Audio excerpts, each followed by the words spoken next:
En primera plana, Carlos Herranz. Bienvenidos en Primera Plana, un programa de Radio Francia Internacional y de France 24, esta semana para hablar de las posibles salidas a la guerra de Ucrania a partir de la visita del presidente francés de Macron a la Casa Blanca estos días. Nos acompañan en este estudio Eusebio Val, corresponsal de La Vanguardia. Bienvenido. Hola, ¿qué tal? Yago del Barrio es ingeniero energético de Sciences Po en París. Bienvenido, Yago. Buenos días, gracias. Y mi compañero Enric Bonet, corresponsal del diario El Periódico. Bienvenido. Buenos días, gracias por la invitación. Y en duples, desde Moscú, nuestro corresponsal, Xavier Colás. Buenos días. Hola, buenos días. Encantado de estar aquí. Ucrania, ¿hay luz al final del túnel? Hoy nuestro asunto en Primera Plana. Macron ha viajado a Estados Unidos en visita de Estado para verse con Biden e intentar resincronizar las agendas a ambos lados del Atlántico. Por un lado, la receta de salida a la crisis. En Europa hay temores al proteccionismo estadounidense a partir de la llamada Ley de Reducción de la Inflación que prevé subvenciones masivas. Del lado político, hay síntomas de que las posiciones se acercan. Desde la invasión rusa de Ucrania, Macron apoya a Kiev, pero manteniendo siempre ese hilo de comunicación con Moscú para una eventual mesa de negociaciones. Reticente inicialmente, Washington parecía acercarse últimamente a esta postura, algo a lo que se resisten los ucranianos en este punto de una guerra que está siendo un verdadero quebradero de cabeza para Vladimir Putin. Repasemos algunas portadas. Diario Le Monde dedicó esta portada a la liberación de Jersón. Jersón liberada, el júbilo de los ucranianos. En El País, entrevista al presidente ucraniano Zelensky marcando condiciones para la negociación. Con las anexiones, Putin anula cualquier posibilidad de diálogo. The Economist, imaginando la paz en Ucrania, con esta llamativa portada. Bueno, resincronizar parece que es la palabra, Eusebio, las agendas de Macron y la de Biden. Ambos han subrayado su alianza frente a Putin, pero ¿hay un acercamiento a dejar una puerta abierta a la negociación? Bueno, lo de resincronizar, sí. Yo creo que el presidente francés siempre construye intelectualmente muy bien su mensaje, que tiene mucho sentido, pero a la hora de la verdad cuesta mucho de poner en práctica, ¿no? Esta resincronización. Estados Unidos es evidente que es uno de los que se benefician en la práctica de la guerra de Ucrania, que ha sido un seísmo geopolítico y económico. ¿Por qué? Pues porque tiene una industria armamentística que puede exportar mucho a los aliados. La lista de pedidos es enorme, puede exportar su gas licuado, objetivamente está sacando ventaja de esto.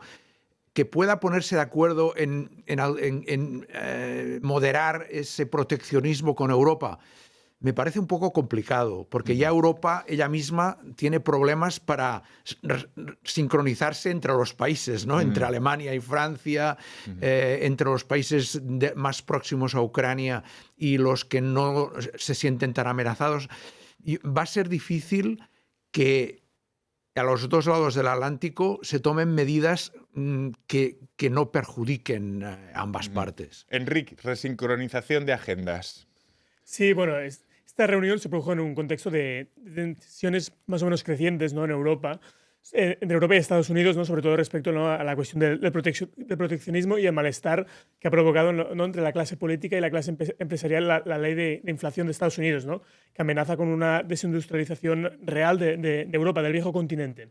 Luego yo creo que respecto a esta reunión no ha salido ningún compromiso firme y será importante observar qué va a suceder la semana que viene, una reunión que tendrá lugar el 5 de diciembre entre el Consejo de Tecnología y Comercio de Europa y Estados Unidos, donde se tiende a coordinar esas cuestiones a nivel transatlántico, ¿no? Habrá que ver si en este Consejo, sobre todo Europa, su objetivo es conseguir algunas derogaciones respecto a esta ley de reducción de la inflación en Estados Unidos, derogaciones de algunos sectores donde no se vean afectados de sectores clave, claro. Sectores clave como la energía, donde no se vean afectados pues, las subvenciones muy importantes, ¿no?, de hasta 369.000 millones de dólares, ¿no?, que va a destinar a Estados Unidos para repatriar actividades, que de hecho ya hay empresas como el mismo grupo francés Peugeot que ya están diciendo que van a instalar empresas en Estados Unidos, o la española Iberdrola, que ha renunciado a ciertas inversiones en Europa para programas de desarrollo en Estados Unidos. Xavier Colás, Moscú. Las líneas rojas y los objetivos del Kremlin han ido moviéndose en estos 9 meses de guerra. ¿La retirada de Jersón fue el punto de inflexión? ¿Cuáles serían ahora los nuevos objetivos de Putin? Bueno, es difícil saberlo, puesto que él mismo ha causado bastante desconcierto con la lista de objetivos que he ido apuntando desde el principio. Recordemos desarmar Ucrania, desnazificar Ucrania, que hubiese una retirada de las fuerzas de la OTAN hacia las posiciones del 97. Los propios rusos están desorientados. Pero lo que da la sensación es que una vez que no se ha conseguido esa invasión barata, sencilla, rápida que pretendía el Kremlin en un principio, ahora estamos en una fase de desgaste en la que todas las esperanzas del Kremlin están puestas, por ejemplo, en el invierno, y que el invierno sea demasiado duro para los ucranianos y también para los europeos, que empiecen a presionar a sus gobiernos a que no apoyen con armas ya más a Ucrania. Y luego, sobre todo, un desgaste del armamento. Que Ucrania gaste armamento, los ucranianos se vean empujados a alcanzar algún tipo de acuerdo con Rusia, es decir, ceder parte de su territorio y probablemente también de su soberanía ante los intereses de Moscú. En resumen, como no se logró la llamada Blitzkrieg, la invasión relámpago, pues ahora el Kremlin estaría reajustando y apuesta por ese desgaste de los ucranianos y europeos con el invierno ya encima.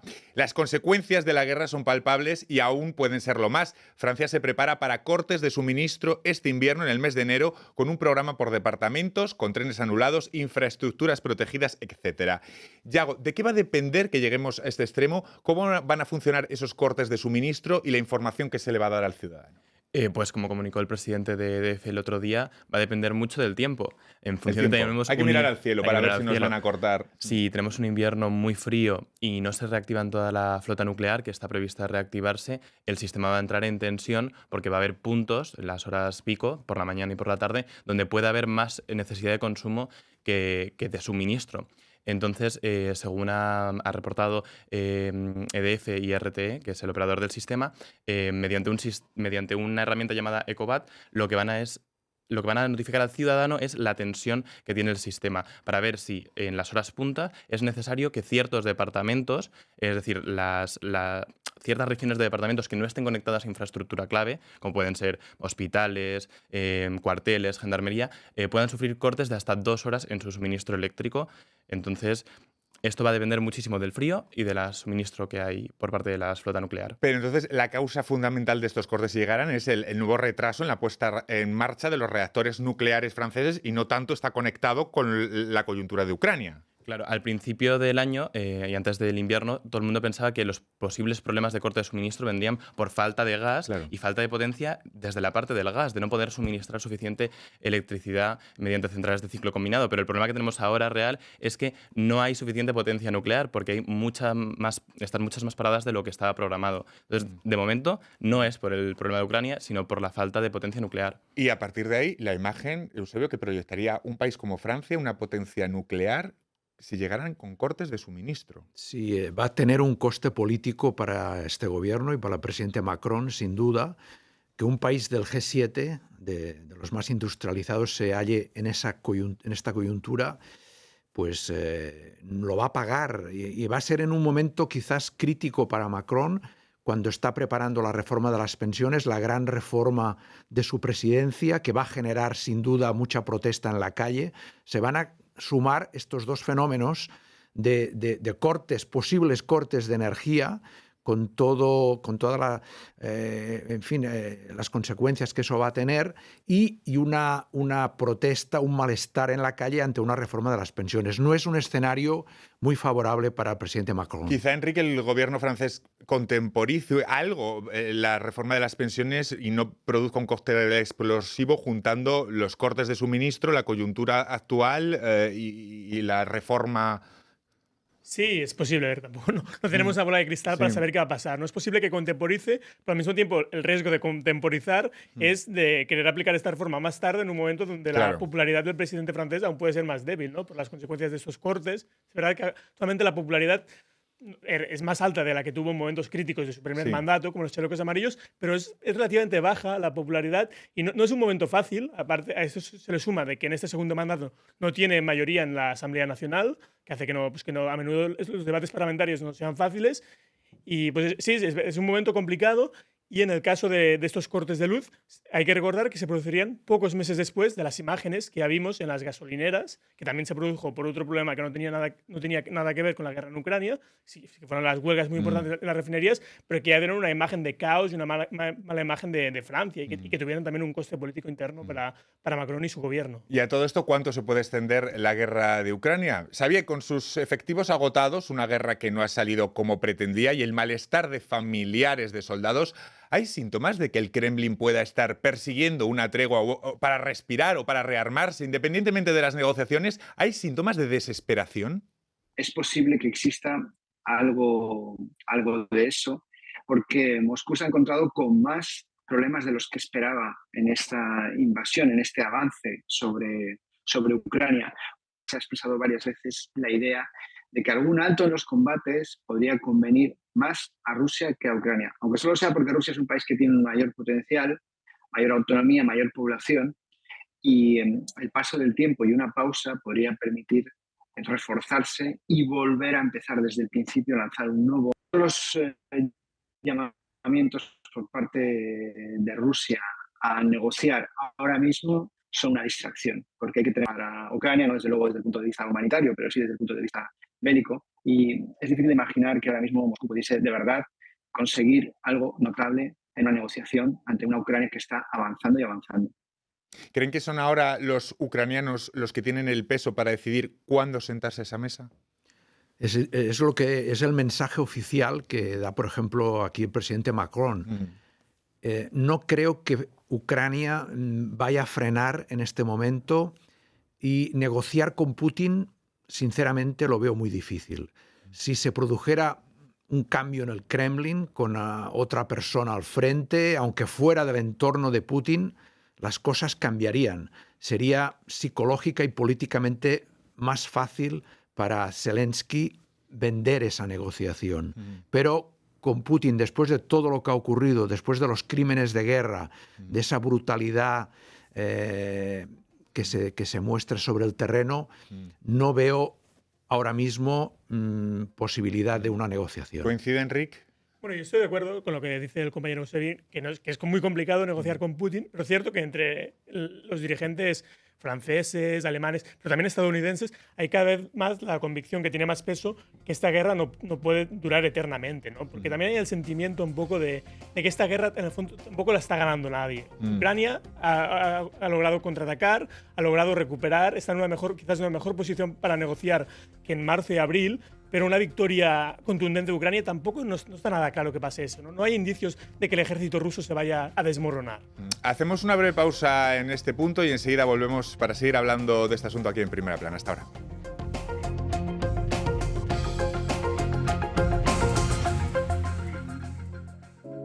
RFI, la selección del mes. Ersco avec Aya Nakamura.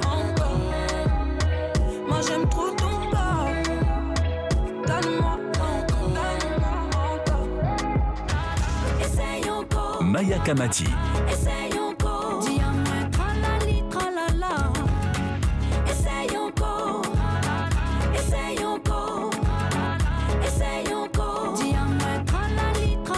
Loose and the Yakuza. Tu es ma petite bombe à moi. Tu exploses comme Hiroshima. Tu es mon rêve et mon cauchemar. Tu me hantes comme Hiroshima. Fantastic Mr. Sky. If you got a name, you should tell me right away. And I'll be there for you every day. Every day it's just the same. RFI. Seguimos en Primera Plana de RFI France 24, esta semana hablando de las posibles salidas a la guerra de Ucrania, de una eventual mesa de negociaciones y de esa visita de Macron a Biden para resincronizar agendas, que lo llaman. Lo hacemos con Eusebio Vale, Enrique Bonet, Yago del Barrio y nuestro corresponsal en Moscú, Xavier Colas. Yago, ¿qué lecciones estamos aprendiendo de esta crisis energética que vaya a sacar en claro, digamos, la Europa post-gas ruso, por llamarlo de alguna forma? Vamos a sacar en claro que no se puede depender a tan alto nivel de una potencia como es Rusia. La seguridad energética de un continente o de cualquier país, de la Unión Europea siempre ha marcado que es necesario que sea capaz de subsistir sin el mayor proveedor, pero estamos viendo que en muchos países de Europa del Este no era el caso. Alemania depende muchísimo del gas ruso, Polonia, otros países como Hungría. Entonces, lo que vamos a sacar en claro es que las ideas que estaban y los reglamentos que estaban había que cumplirlos y que eran recomendaciones muy necesarias para no ser tan dependientes. Y en Francia, ahora no desde la parte de gas, pero desde la parte eléctrica, se ha sacado la lección que hay que revisar de forma más continua los reactores, porque los problemas de corrosión, que son los que se están dando en los circuitos de refrigeración, son muy difíciles de detectar, pero es necesario tal vez un mejor mantenimiento o una mejor programación del mantenimiento de esos circuitos. Europa sigue buscando soluciones a la crisis política de Ucrania, pero también al futuro con la energética. Les pregunto, Eusebio, Enric, ¿saldrá reforzada por replantearse el modelo, como nos está diciendo Yago, o debilitada geopolíticamente si el conflicto se extiende? ¿Cómo va a salir Europa de todo esto? Eusebio no es optimista. Yo veo muchas incógnitas todavía para el futuro. Estas negociaciones de las que hablábamos es un futurible. ¿Cómo va a quedar Rusia? Yo creo que esta es también la gran pregunta, Sí, ¿no? Es decir, una Rusia semi-derrotada o que no ha conseguido sus objetivos, si colapsa este sistema, puede haber... En Bielorrusia la situación es muy inestable, en el Cáucaso. Es decir, ¿cómo va a afrontar Europa una crisis, una implosión, una posible implosión de Rusia? Va mucho más allá del problema energético, es una crisis geopolítica continental y que es mucho más grave. Porque al fin y al cabo con Rusia vamos a tener que entendernos el día de mañana, Enrique. Y siempre se dice que a Putin hay que dejarle al final una salida. Sí, bueno, es nuestro vecino, ¿no? Es Sí. una potencia de 150 millones de habitantes, una potencia nuclear. Y luego es verdad que sí, el escenario de esta guerra es tan incierto que es realmente muy complicado, ¿no? Hacer cálculos detrás. Yo lo que sí que observo es que desde el inicio de la guerra, el centro de gravedad en Europa ha avanzado hacia el este de Europa. Sí.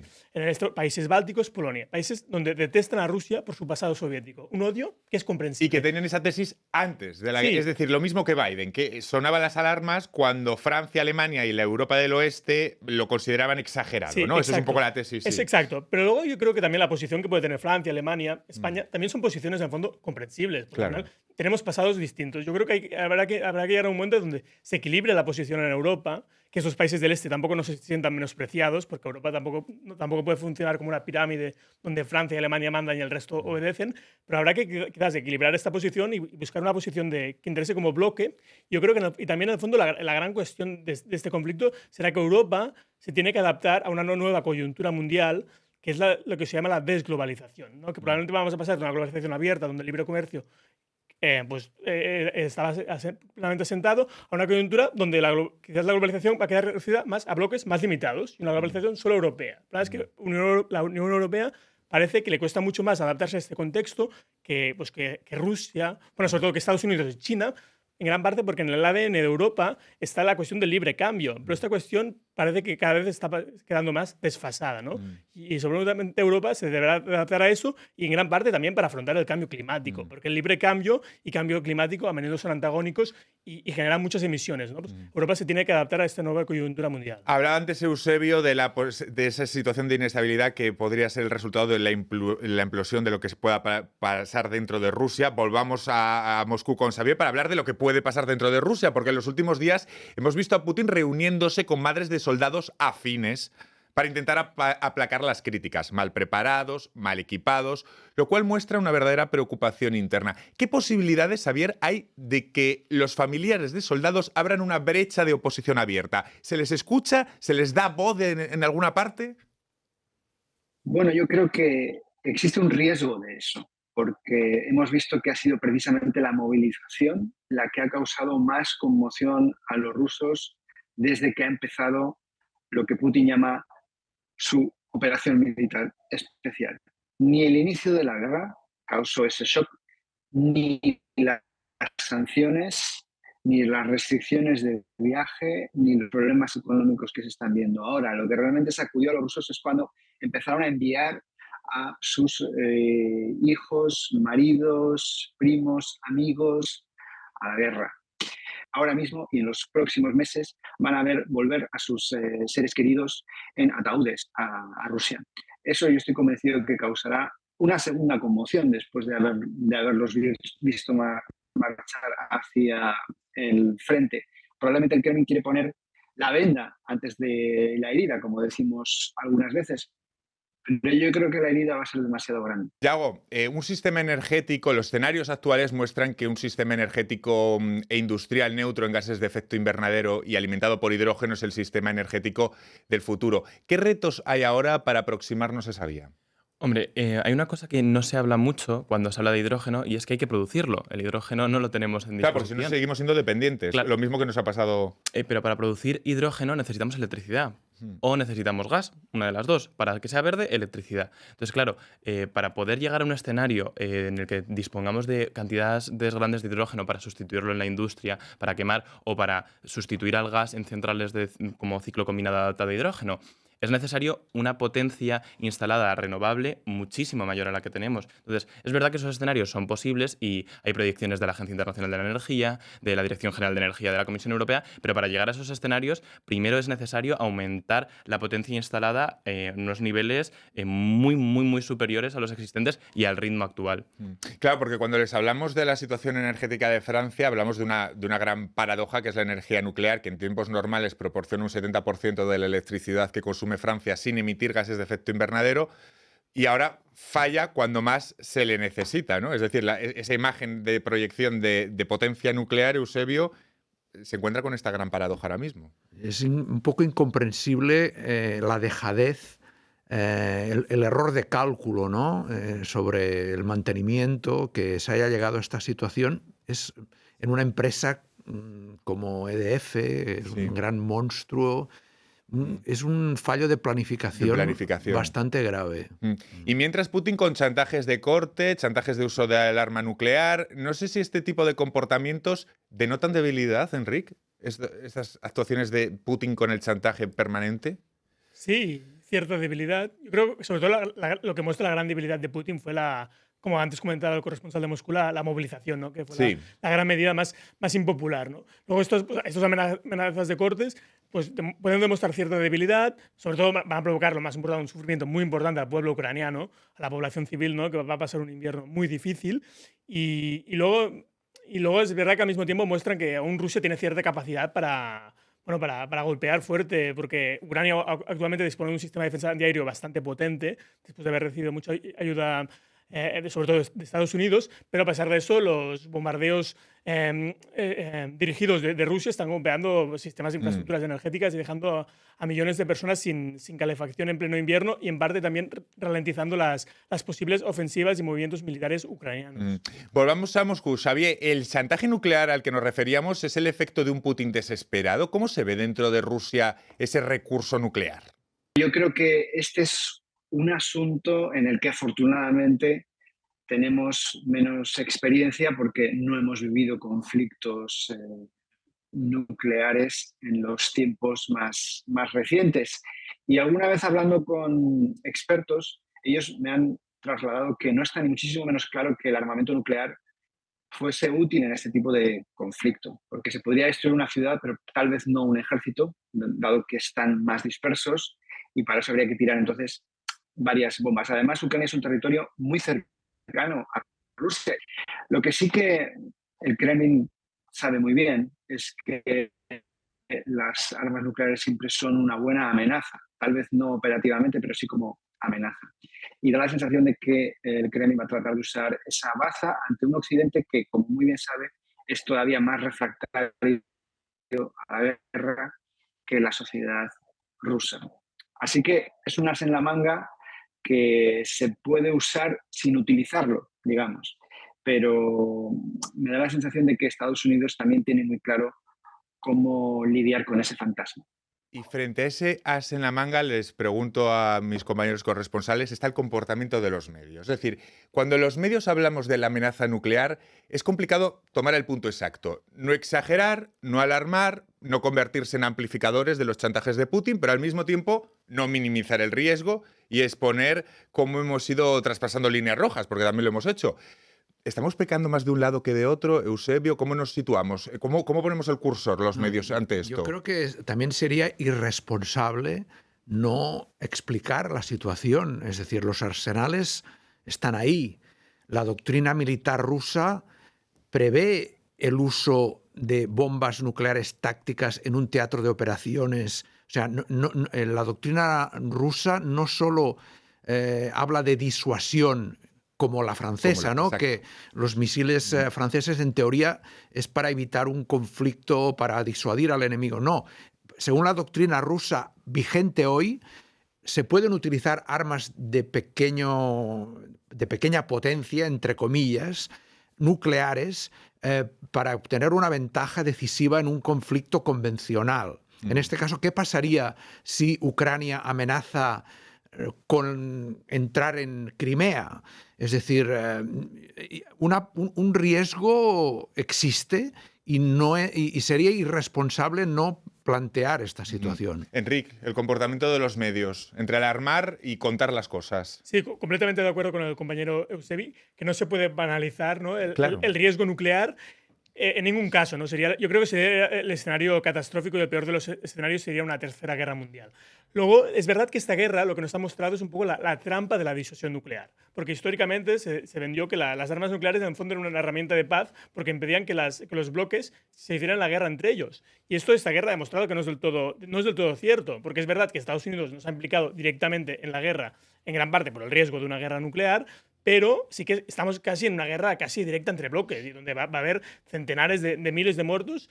Bueno, ya los hay. Y en el fondo eso nos muestra los límites de las armas nucleares. Yo creo que una de las lecciones que se debería sacar de este conflicto es que hay que desnuclearizar el mundo y hay que reducir el armamento nuclear a partir de ahora, porque se ha demostrado que las bombas atómicas no sirven para construir la paz en el mundo. Pues muchísimas gracias. Aquí lo dejamos, no tengo tiempo para más. Muchísimas gracias, Eusebio, Enrique, Yago, y a nuestro corresponsal Xavier Colás desde Moscú, y a todos ustedes hasta la próxima semana en Primera Plana.